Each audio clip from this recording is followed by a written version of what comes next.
How to fix TikTok message problem. Hello guys, in this short tutorial I'm gonna show you how to fix TikTok message problem in less than 1 minute. First thing, open the settings on your phone and then you have to open the apps manager.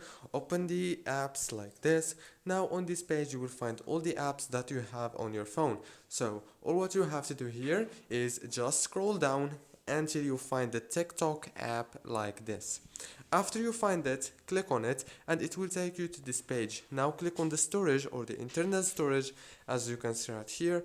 Click on clear data, clear cache, and then go back, click on the data usage and make sure that all those options are enabled.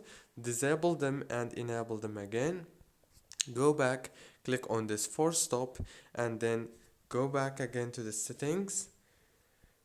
And now go to the wireless and networks and go to the Wi-Fi, disable it and enable it.